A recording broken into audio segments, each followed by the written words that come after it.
Hello, my name is Jabin Williams, and I welcome you to Daily Inspiration with my humble self, Jabin Williams. Friends, I want to continue from where I stopped yesterday on what I titled Living Your Own Life. Living Your Own Life, Part 2.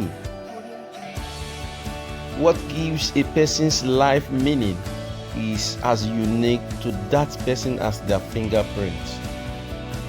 In order to live your own life, you must begin to identify and prioritize the things in your life that are the most meaningful to you.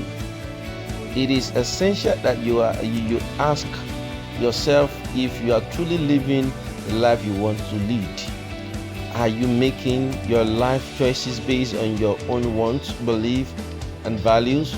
Or are you living your life based on the expectations of those around you and prescriptions you acquired in your past? In other words, whose life are you really living? Finding your own unique path can take time and involve a lot of trial and error. The process of becoming your true self lasts throughout the lifetime. Our personalities, interests, and abilities are not set in stone. Humans are adaptable creatures. We are adaptable creatures and we are always capable of change.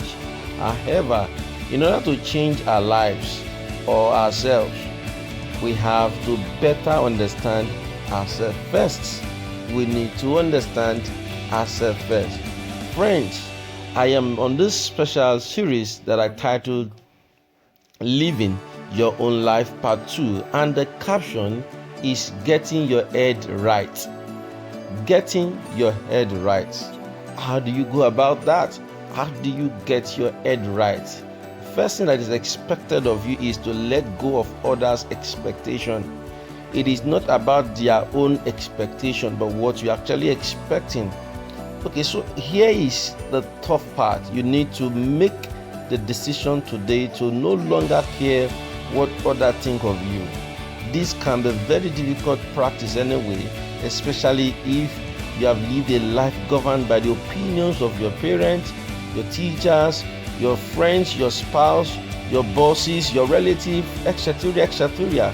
However, doing so is a necessary step to actually living by the beat of your own drum.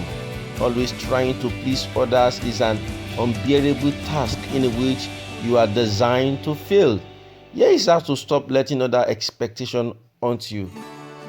You need to recognize that worrying about what others think immobilizes you, it cripples you, it hinders you, simply puts you in a spot, and it makes you not able to take effective action in your life when your moves are guided by other players or other people's opinion. Consider that one person wants you to go right and another equally significantly wants you to go left. So the truth about life is that once you fall in the hand of some people, one will say go right, the other person will say go left. What happens then? You reach a stalemate and don't move at all. So friend, trust your instinct. If you know what your core values are, then you can trust your own decision making skill, as long as those decisions align with your values.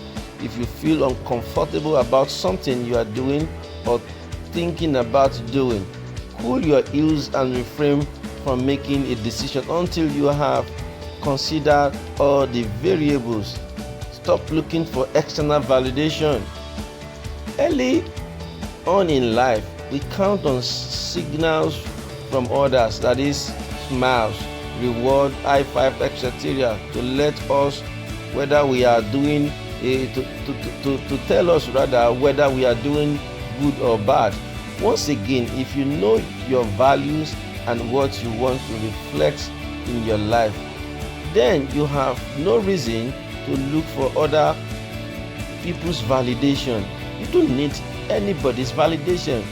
Regularly perform your own self-assessment to assure that your actions are complementing your values and your dreams, and then self-validate to reassure yourself that you are doing what is best for you.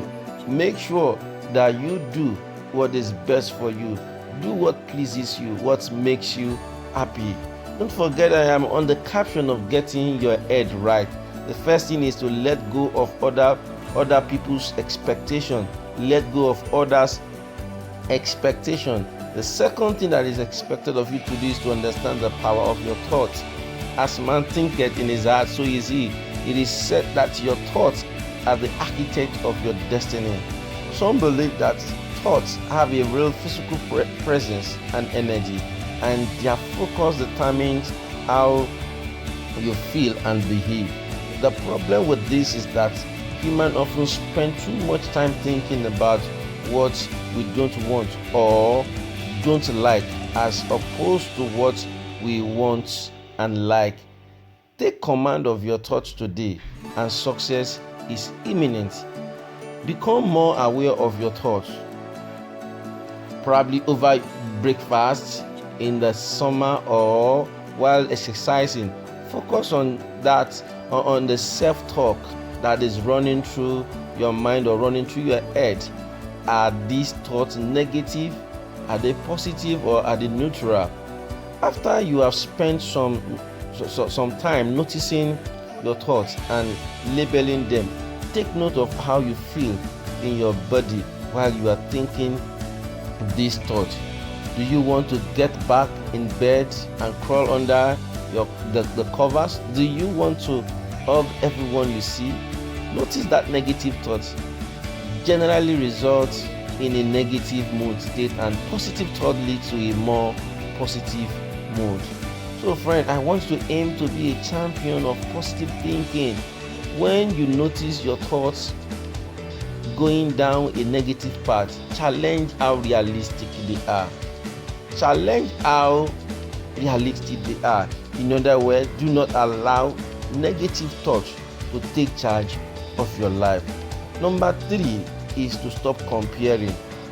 Friend, what I'm still dealing with, the caption I'm dealing with is getting your head right. Living your own life, part 2, and the caption is getting your head right. How do you go about it is what I'm explaining. The first one I mentioned is to let go of others' expectation. Then the second one I just mentioned is understanding the power of your thoughts. Understand the power of your thoughts. Then the third one is to stop comparing. Don't ever compare yourself with anybody. Comparison is the thief of joy. It steals man's joy. When you are watching your own grass, you can't be concerned if someone else is greener. It is not your business. Concentrate on your own life. This can be especially hard with social media, in which a person can carefully bring up online the kind of life they are living, how their life appears to others. You only see the vacations and fancy dinners, not the fights with their spouse or food poisoning that kept them on the toilet for 5 hours. So why are you comparing yourself with somebody else's life? As you now know, you can only control one life, and that life is your own life. Comparing yourself to someone else puts your focus on the other person instead of concentrating on you. Instead, comparing yourself to someone else puts your focus on the other person instead of on yourself, where it should be. Why wasting time trying to concentrate on another person? You don't have to do that. Instead of comparing yourself to others, try to measure yourself against where you were last month, last 6 months, a year ago, and the likes, instead of wasting time comparing yourself with another person. So friends, comparing yourself to others is a game you can never win. There will always be someone smarter, someone younger, someone prettier, wealthier, etc. But remember that no one has a perfect life, and the people you think have a perfect life are struggling too. Everyone is struggling. So friend, today's caption, like I said, that I've been talking about is getting your head right. And how do we go about it is what I've just explained. 1, let go of others' expectation. 2, understand the power of your thought. Then lastly, that I just finished, is stop comparing. You are not like them. You can never be like them, because your version is not the same way with their own version. You are created unique and you're different. So friends, I think I have to pause on this. I will continue from where I stopped today by the grace of God tomorrow, until I come your way again tomorrow, that I'll be doing the concluding part of this special topic, living your own life, part 3 tomorrow. Thank you for being part of this special edition, and I pray God in His infinite mercy will give you the grace to live the kind of life you desire. I'll see you at the top. Thank you for being part of this, and God bless you. I remain my humble self, Jabin Williams from Genesis Global. God bless you.